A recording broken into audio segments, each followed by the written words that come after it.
Assalamualaikum warahmatullahi wabarakatuh. Jangan lupa tonton terus Hi Guys Official, subscribe, like, share, and comment. Berkah selalu. Assalamualaikum warahmatullahi wabarakatuh. Hi Guys Official, mantap.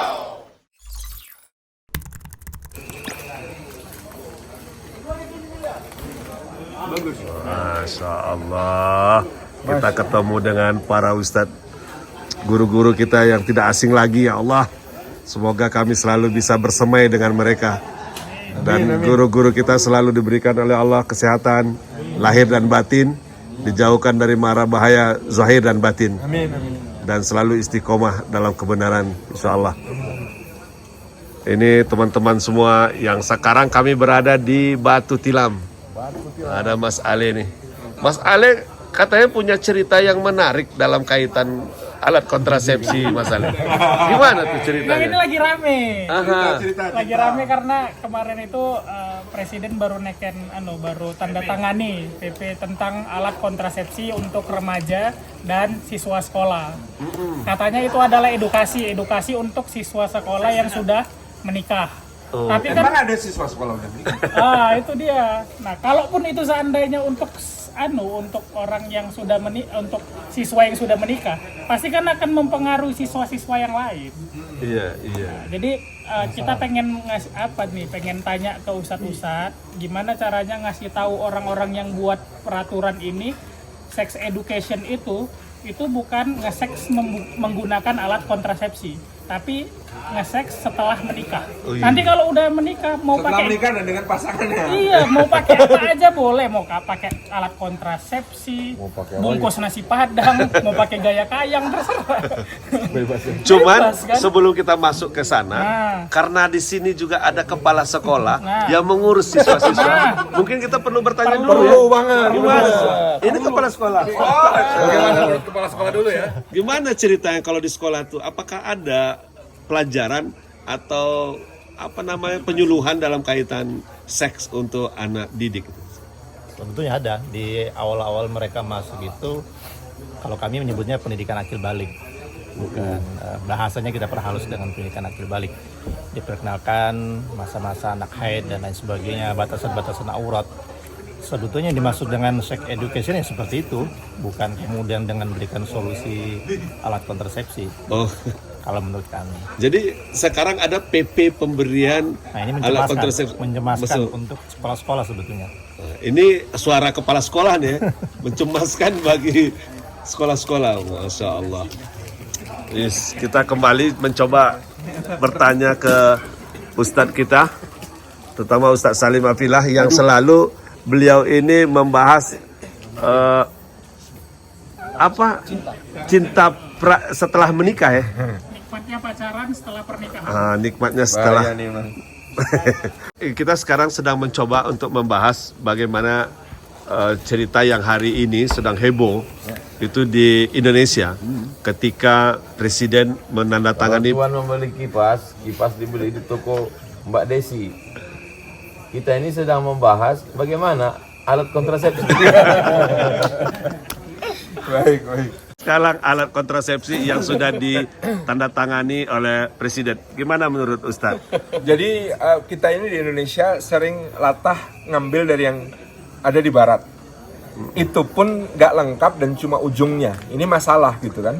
Karena yang kita pahami sebenarnya di tahun 1980-an itu di Barat, khususnya di Amerika Serikat, ada gerakan untuk mencegah kehamilan di luar nikah, seks bebas, dan juga AIDS.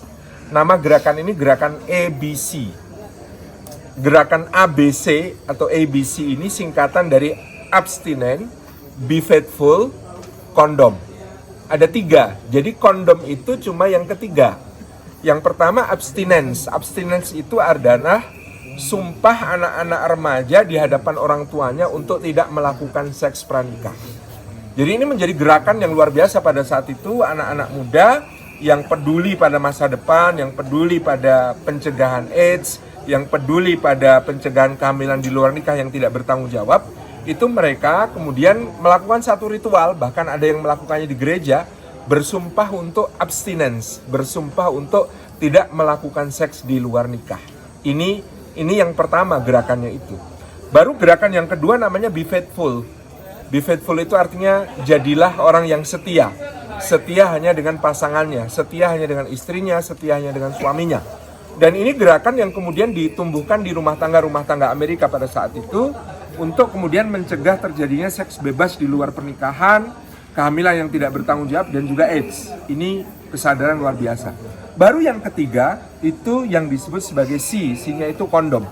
Jadi kalau sekarang kita tertariknya pada soal-soal alat kontrasepsi untuk tadi pendidikan seks, mencegah seks bebas, mencegah kehamilan yang tidak diinginkan ataupun mencegah HIV/AIDS, ini sebuah pencomotan yang tidak lengkap dan menjadi sesuatu yang kontraproduktif. Karena kondom ini adalah hal yang paling rendah levelnya dalam gerakan pencegahan tadi. Yang pertama tadi abstinence, tidak melakukan seks di luar pernikahan. Yang kedua be faithful, setia kepada pasangan. Dan yang ketiga adalah kondom. Baru yang ketiga ini betul-betul untuk disosialisasikan pada orang-orang yang memang sudah rusak, yang sudah melakukan seks bebas, yang sudah melakukan berbagai macam hubungan di luar nikah dan lain sebagainya, itu baru disosialisasikan yang ketiga. Sedangkan untuk orang yang baik-baik itu yang disosialisasikan yang pertama dan yang kedua.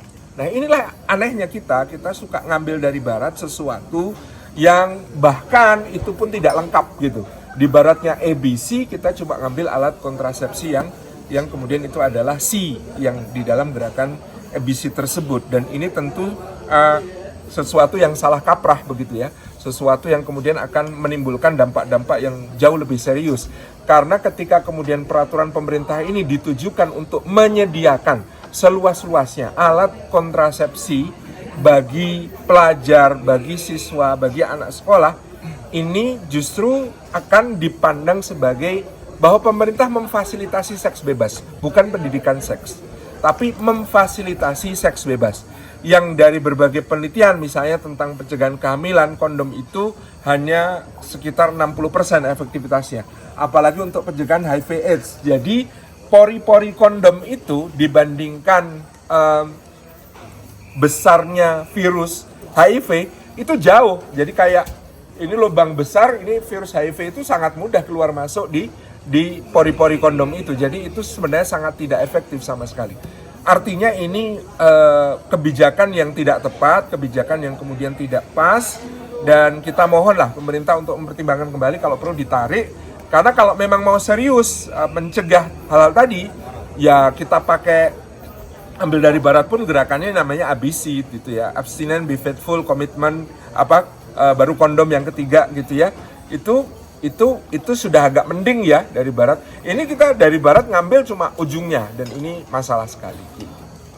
Sebenarnya apa yang melatar belakangnya? Apakah memang generasi muda ini sudah rusak kali sehingga PP itu dikeluarkan oleh pemerintah? Atau ada enggak sesuatu kekuatan atau apa di belakang sehingga PP ini lahir?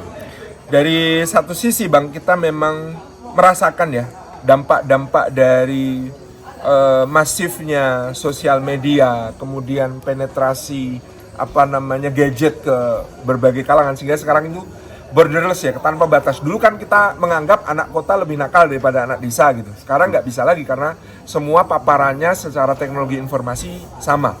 Artinya kita kadang-kadang ada syair masa lalu, kalau Ibnu Qayyim menggambarkan yang namanya zina itu dimulai dari pandangan, kemudian senyuman, kemudian ketemuan, kemudian sentuhan, sampai akhirnya ke zina. Itu prosesnya panjang. Tapi kita sekarang menemukan fenomena misalnya ada dating apps namanya gitu ya, aplikasi-aplikasi untuk kemudian melakukan matching, mencari pasangan sesuai spek yang diinginkan, dan itu cuma untuk one night stand, cuma untuk kemudian melakukan hubungan seks satu malam, sesudah itu mereka kayak tidak saling kenal gitu ya. Pokoknya tujuannya having fun gitu ya. Atau kemudian memposting di salah satu sosial media, ngajak aku lagi di sini, di hotel ini, kamar ini, siapa yang mau gabung. Itu sekarang sesuatu yang sangat marak. Jadi kayak seks tanpa didahului oleh perasaan, tanpa ada PDKT, tanpa itu memang satu keprihatinan kita di satu sisi. Tetapi kita juga tidak sepesimis itu. Artinya kita punya alhamdulillah berbagai macam gerakan kesadaran untuk kembali kepada nilai-nilai Islam gitu ya. Remaja-remaja masjid yang aktif dan lain sebagainya. Kita sebenarnya punya kekuatan untuk mencegah pengaruh buruk ini semakin meluas, artinya kesadaran tentang seks yang sehat, yaitu seks di dalam pernikahan, seks yang setia, seks yang kemudian bertanggung jawab. Ini bisa sebenarnya kita untuk kemudian kembalikan kepada makna-makna sesuai apa yang dituntunkan oleh agama dan nilai-nilai ketimuran. Iya, sejak PP ini ditandatangani oleh Presiden, kita tidak mendengarkan atau tidak membaca ada gerakan ataupun protes dari organisasi-organisasi Islam besar gitu, atau ulama kiai gitu, terkait dengan PP alat kontrasepsi ini. Bagaimana Ustadz melihat hal ini? Ini sepertinya yang menjawab Tuan Guru kalau ini. Masya Allah, walaupun singkat ya Allah, mudah-mudahan para pemangku kebijakan mendengarkan apa yang sekarang digaungkan dari batu tilam. Jadi kita tuh sudah ngambil dari barat, ngambilnya nggak utuh pula. Parah banget. Ujungnya doang. Ujungnya doang. Ya, batu tilamnya seperti ini, guys. Wow. Wes. Di bawah tebing. Di bawah batu. Di bawah batu. Batu tilam. Syukran Ustaz. Alas tidur. Terima kasih Ustaz atas pendapat yang sudah diberikan. Semoga menjadi pencerah dan pertimbangan bagi pemangku kebijakan untuk kemudian mencabut PP ini. Syukran. Assalamualaikum. Selamat untuk Hi Guys Official. Semoga liputannya menjadi inspirasi buat anak-anak muda.